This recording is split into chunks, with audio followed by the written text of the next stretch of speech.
celebra-se o dia da Reforma Protestante. Foi precisamente há 504 anos atrás que o teólogo alemão Martinho Lutero afixou as suas 95 teses na Catedral de Wittenberg, denunciando assim as práticas heréticas que se têm reinado no seio da Igreja Apostólica Romana ao longo dos séculos, esboçando essas teses em 5 grandes e famosos somente, nomeadamente somente as Escrituras, somente a Cristo, somente a fé, somente a graça e somente a Deus a devida glória. Por isso eu senti-me também compelido, no bom sentido do termo, para partilhar convosco uma brevíssima reflexão sobre a Igreja do Senhor Jesus Cristo e a pós-modernidade. Obviamente que a Igreja tem ficado muito aquém daquilo que são os grandes desafios da pós-modernidade, no que toca sobretudo o relativismo religioso, o relativismo ético, o relativismo moral, que se vai consubstanciando no secularismo, no materialismo e no ateísmo que é aversivo a tudo o que é sagrado e divino. Essa incapacidade da Igreja em conseguir penetrar eficazmente no mundo pós-moderno explica-se por vários fatores, sobretudo com grande crise da fé que nós estamos a viver, fazendo com que a Igreja se tornasse mais vulnerável à entrada do mundanismo dentro do seu seio, que se vai traduzindo-se com o racionalismo e o liberalismo teológico, as heresias, a idolatria, a corrupção, a falta de compromisso com a evangelização e missões, a falta de compromisso com a vida consagrada e santificada, enfim, e outros escândalos de várias ordens, sobretudo a imoralidade sexual e grandes desvios de fundos financeiros, o evangelho da prosperidade, etc, etc. Ora, tudo isto torna a Igreja mais frágil, mais vulnerável, mais incapaz em conseguir, enfim, passar uma mensagem evangelística mais vigorosa, mais robusta e mais, enfim, penetrante e eficaz para o mundo perdido. Antes, pelo contrário, nós vemos cada vez mais o mundanismo apoderar-se dentro das igrejas. E esta é a razão pela qual hoje em dia,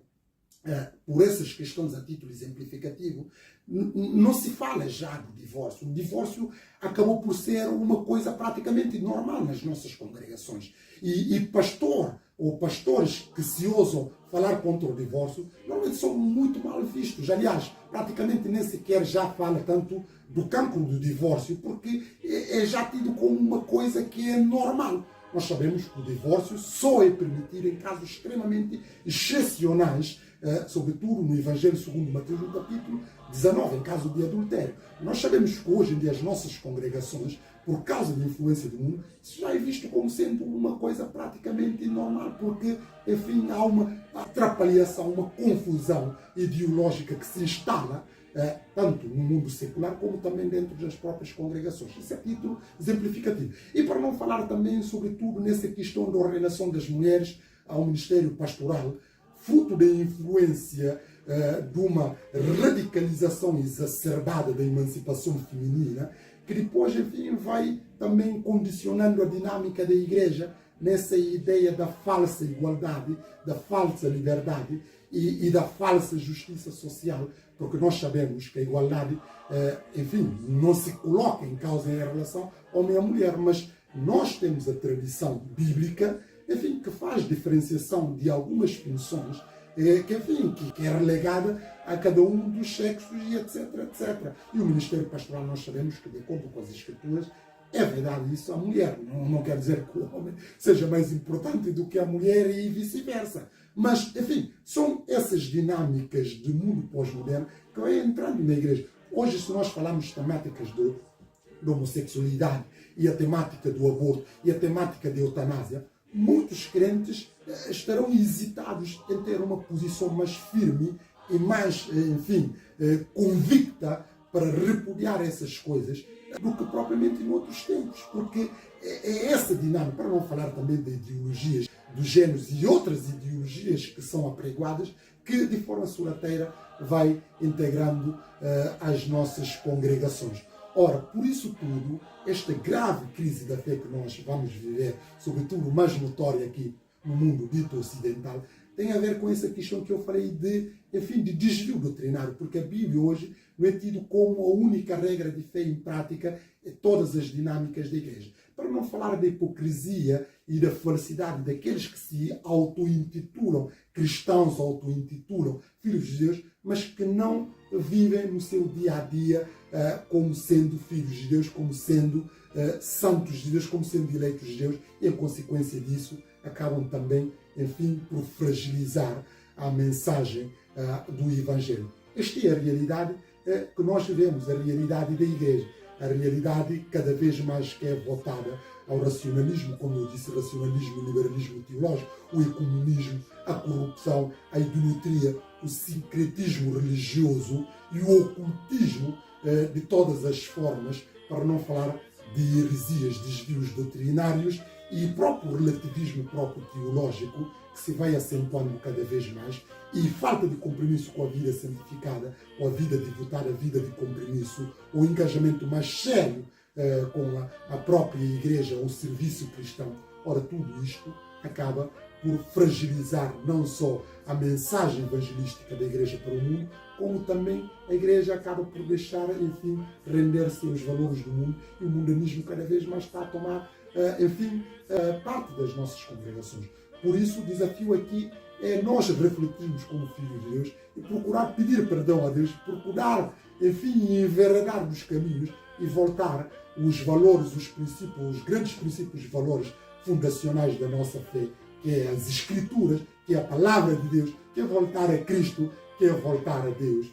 Só assim conseguiremos dar voltas a estas situações da pós-modernidade que eu falei. É curioso notar que a reforma protestante, quando ele surgiu num contexto da modernidade. Mas mesmo assim, esses grandes heróis, homens e mulheres, procuraram lutar e com as suas lutas e com a ajuda do Espírito Santo conseguiram espalhar de forma eficazmente a boa nova da salvação. Não obstante o ressurgimento daquilo que podemos considerar período das luzes que depois, enfim, vai catapultando com a Revolução Francesa do século XVIII e todo um secularismo, um ateísmo que se vivia, mesmo assim nós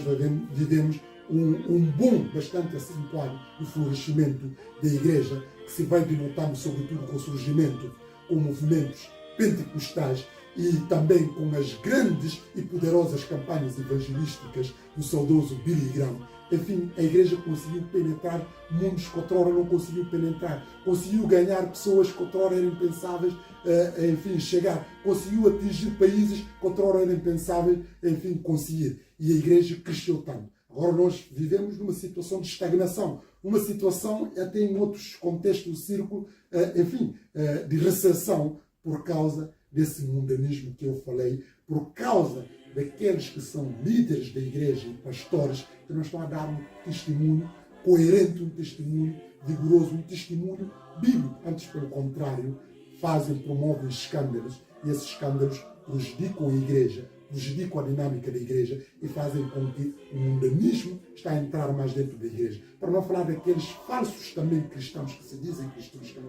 que não são cristãos e acabam por estar dentro da Igreja ao serviço de outras agendas, ao serviço de outros interesses que não são interesses de Cristo. Tudo isso são um cúmulo de situações que tem que levar-nos a despertar a consciência e apelar ao perdão divino e a pedir a orientação do Espírito Santo, a pedir que Deus possa continuar a levantar homens e mulheres, tal como Martinho Lutero, João Calvino, Menno Simon, Ulrich Zwingli e tantos outros que ao longo da história do cristianismo têm dado um testemunho que a todos nos honram, que a todos, nos deixam satisfeitos porque conseguiram dar testemunho, não obstante as adversidades, um testemunho, de fé, um testemunho do amor, um testemunho da palavra de Deus, que até fazendo com que essa palavra também chegou a nós e nós conseguimos beneficiar da salvação tal como eles. Que Deus nos abençoe, que Deus nos ajude. Obrigado e viva a Reforma.